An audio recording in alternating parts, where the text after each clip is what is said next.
Assalamualaikum warahmatullahi wabarakatuh.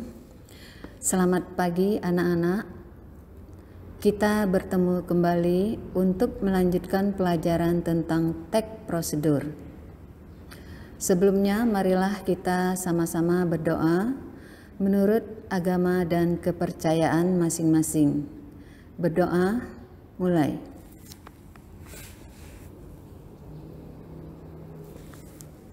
Berdoa selesai. Baiklah, pelajaran kita kali ini yaitu menelaah penggunaan bahasa dalam teks prosedur.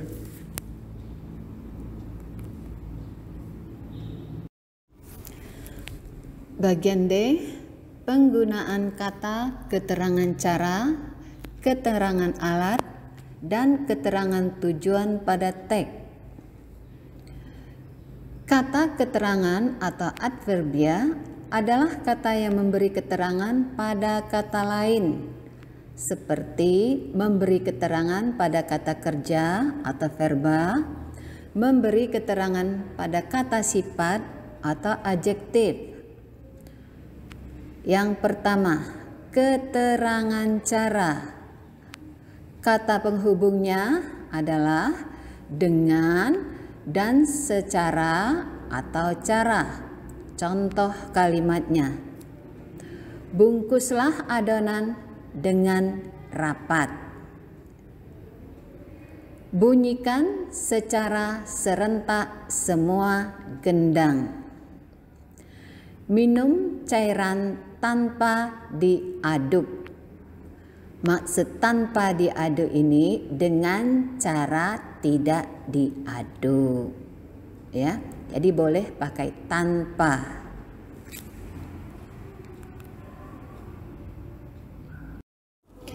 Berikutnya, keterangan alat dengan kata penghubung dengan, menggunakan, dengan menggunakan. Contoh, lukis kain dengan menggunakan canting. Para penebang kayu itu menebang pohon dengan gergaji mesin, dengan alat gergaji misalnya. Penjahit itu membuat baju dengan alat jahit tradisional. Yang ketiga, keterangan tujuan. Kata penghubungnya adalah untuk, supaya, agar. Satu contohnya, menggorengnya jangan terlalu lama agar tidak gosong.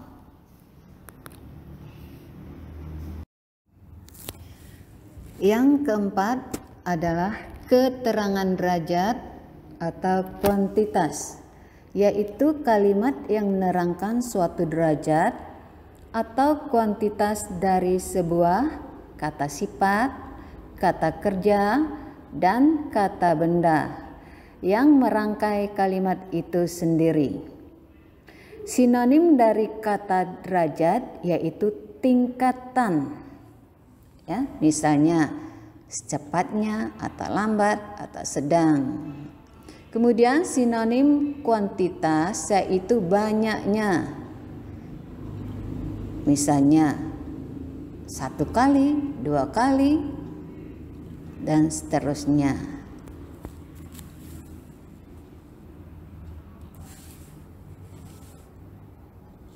Contoh, setelah dicelup, angkat kain secepatnya.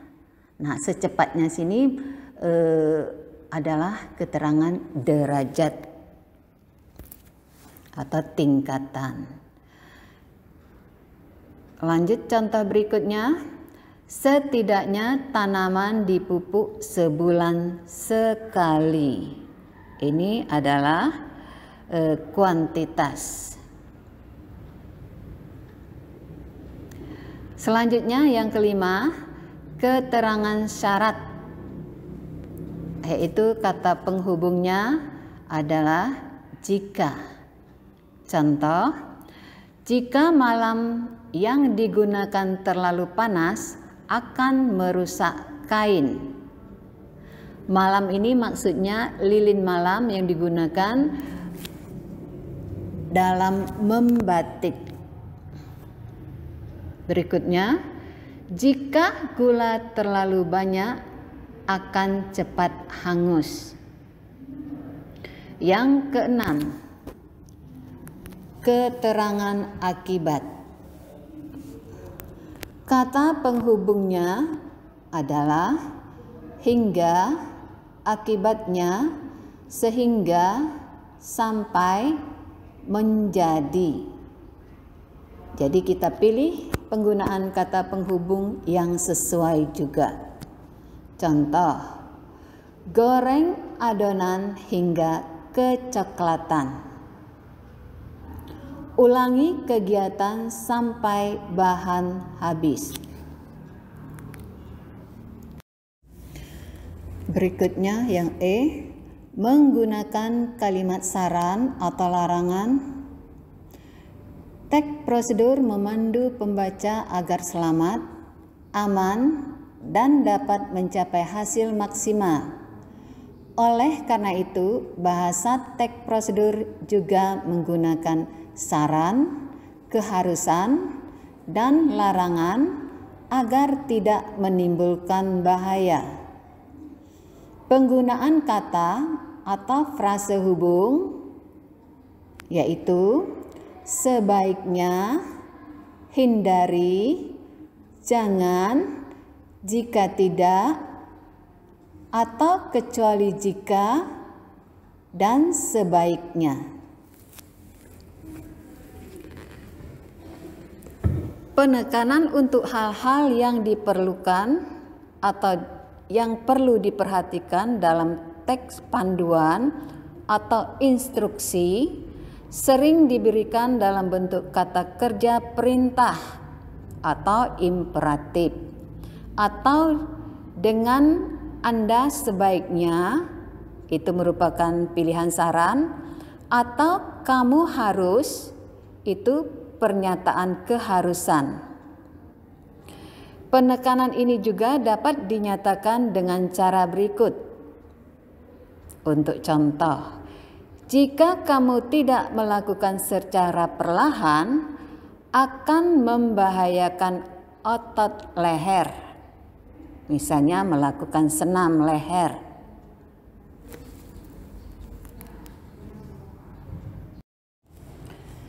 Yang F, menggunakan kata penghubung, pelesapan, dan kata acuan.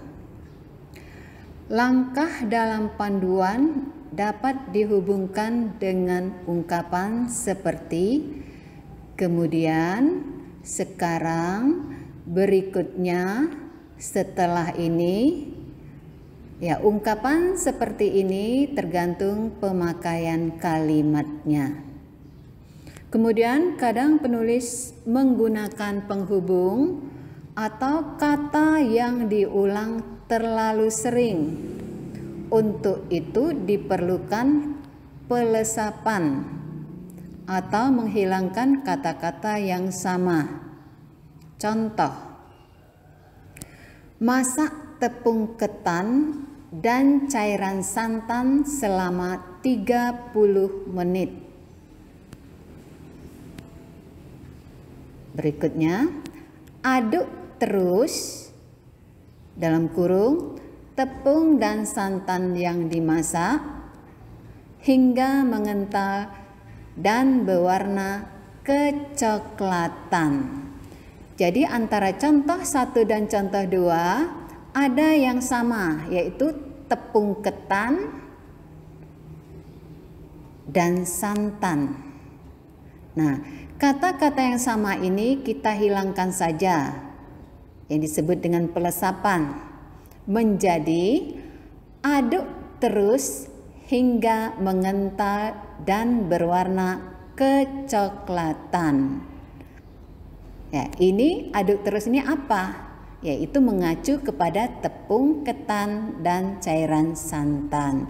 Jadi cukup hanya kita sebutkan kalimatnya, aduk terus hingga mengental dan berwarna kecoklatan.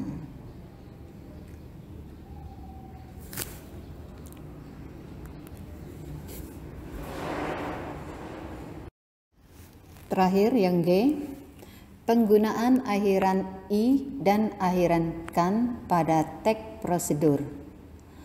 Akhiran i dipakai jika objek dalam kalimat tidak bergerak. Akhiran kan dipakai jika objek bergerak. Contoh, lumuri loyang dengan mentega. Contoh kedua, lumurkan mentega pada loyang. Baiklah anak-anak, hanya sampai di sini saja yang kita pelajari hari ini.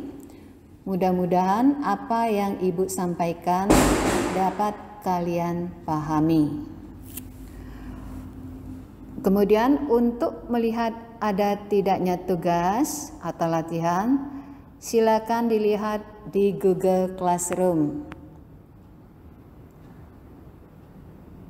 Ibu akhiri. Wassalamualaikum warahmatullahi wabarakatuh.